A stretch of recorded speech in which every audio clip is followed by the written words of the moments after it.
नमस्कार। आज हम कक्षा 9वीं हिंदी लोक भारती जिसकी कविता क्रमांक 4 किताबें, जिसके कवि है श्री गुलजार द्वारा लिखित ये कविता आज हम पढ़ने वाले हैं, जिसका नाम है किताबें। किताबें झांकती है बंद अलमारी के शीशों से, बड़ी हसरत से तकती हैं। महीनों अब मुलाकातें नहीं होती, जो शामें उनकी सोहबत में कटा करती थी अब अक्सर। गुलजार जी द्वारा लिखित ये कविता जब आप देखोगे तो इसमें आपको बहुत सारे उर्दू शब्दों का इस्तेमाल यहाँ पर आपको नज़र आएगा। सबसे पहले हम देखते हैं कि झांकना, किताबों का झांकना। झांकना अर्थात देखना, इधर उधर देखना। जैसे किताबें झांकती है बंद अलमारी के शीशों से। अब क्या हो गया है, आजकल कंप्यूटर का दौर है, आप लोग देख रहे हो आजकल किताबों मोबाइल पर आप लोग पढ़ रहे हो। तो अब जो किताबें हैं, किताबें बहुत मायूस, बहुत उदास हो चुकी है। वह अलमारी के शीशों से झांक रही है, मतलब अब वो अलमारी के शीशों में बंद पड़ गई है और बड़ी हसरत से तकती है। हसरत यानी इच्छा से, उसकी बड़ी इच्छा है कि वो उस अलमारी से अब क्या हो जाए, बाहर आ जाए। महीनों अब मुलाकातें नहीं होती, जो शामें उनकी सोहबत में कटा करती थी। सोहबत, सोहबत का अर्थ होता है संगत, साथ। किताबें कह रही है कि महीनों अब हमारी मुलाकातें नहीं होती, जो इसे पढ़ते थे अब उनके साथ हमारी महीनों जो है वो मुलाकातें नहीं होती। जो शामें उनकी सोहबत में, कई बार तो ऐसा होता था कि हमारी शाम जो होती थी वो पढ़ने वाले के साथ में कट जाया करती थी, लेकिन अब ऐसा नहीं होता है। मतलब किताबें झांकती है बंद अलमारी के शीशों से, बड़ी हसरत से तकती है। महीनों अब मुलाकातें नहीं होती, जो शामें उनकी सोहबत में कटा करती थी। किताबें बड़ी उदासी से देख रही कि कब वो अलमारी के शीशों से बाहर आए। वो कह रही कि महीनों अब हमारी मुलाकातें पढ़ने वालों के साथ नहीं हो पाती है। और पहले तो कई शामें जो पढ़ने वाला रहता था उसके साथ हम लोग बैठकर बिताया करते थे, लेकिन अब वो शामें भी हमें नज़र नहीं आती है।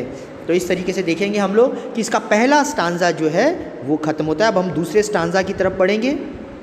दूसरा स्टांजा है, गुजर जाती है कंप्यूटर के पर्दों पर, बड़ी बेचैन रहती है किताबें।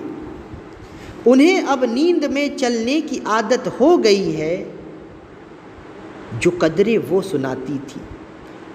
लेखक कह रहे हैं, कवि गुलजार कह रहे हैं कि गुजर जाती है कंप्यूटर के पर्दों पर। आजकल क्या हो रहा है, आजकल जो शाम पहले किताबों की पढ़ने वालों के साथ जाती थी, लेकिन आजकल क्या हो रहा है, पढ़ने वाले रात दिन किताबें को नहीं पढ़ते, वो कंप्यूटर के पर्दों पर बैठे रहते हैं। और इससे किताबें जो है बहुत बेचैन हो गई है। बेचैन यानी जिसे किसी भी तरह का सुख चैन नहीं होता, वो हो जाता है बेचैन। तो किताबें जो है वो आजकल बहुत बेचैन हो गई है। उन्हें अब नींद में चलने की आदत हो गई है। एक्चुअली में आपको पता है नींद में रात में कौन चलता है, जो अपने होशो हवास में नहीं रहता, जो बेचैन होता है, जिसे रात में नींदें नहीं, मतलब कहना चाहिए कि जो दिन में अपने होश में नहीं रहता, वो कभी कभी रात में चलना, मतलब रात में भी वो होश में नहीं रहता और रात में चलने की आदत हो जाती है। हमको ऐसा लगता है कि वो इंसान चल रहा है, लेकिन वो अपने होशो हवास में नहीं होता है। तो ऐसे ही अब किताबों का हाल हो गया है। जो कदरें वो सुनाती थी, कदरें यानी कि मूल्य। पहले क्या होती थी, किताबों की कदर हुआ करती थी। पहले आपको पता है, पहले हर इंसान की कद्र हुआ करती, लेकिन आजकल जो मूल्यवान चीज़ें हैं उनकी कद्र होना बंद हो गई है। तो किताबें जो एक समय उनका बहुत अपना इम्पोर्टेंस था, उनकी अपनी एक इमेज, एक अपनी वैल्यू हुआ करती थी, आज किताबों की कुछ भी कदर नहीं है। जो कदरें वो सुनाती थी कि जिनके सेल कभी मरते नहीं थे। मतलब आजकल आप लोग देख रहे हो, हम लोग कंप्यूटर की बहुत इज्जत करते हैं, हम लोग मोबाइल की बहुत इज्जत करते हैं, लेकिन आपको पता है ये सब सेल पर टिके हुए हैं। एक दिन हो सकता है मोबाइल के सेल ख़राब हो जाए, बैटरी ख़त्म हो जाए, तो वो हमारे किसी काम की नहीं। पर किताब जो है वो ऐसी ही थी जिसके कभी सेल नहीं मरते थे। कभी भी उठाओ, कभी भी हमको ज्ञान देंगी। मोबाइल ऐसा नहीं है, मोबाइल को आपको चार्ज करना पड़ेगा, कंप्यूटर बैटरी को आपको चार्ज करना पड़ेगा, वो एनर्जी के ऊपर चलते हैं। पर किताबों के साथ ऐसा नहीं था। किताबें आप अपनी अलमारी से निकालते थे और पढ़ना चालू कर देते थे, लेकिन यहाँ पर अभी हमको मोबाइल में तलाशना पड़ता है। मतलब यहाँ पे लेखक कवि बता रहे हैं कि किताबें किताबों का स्थान कंप्यूटर और मोबाइल कभी नहीं ले सकते।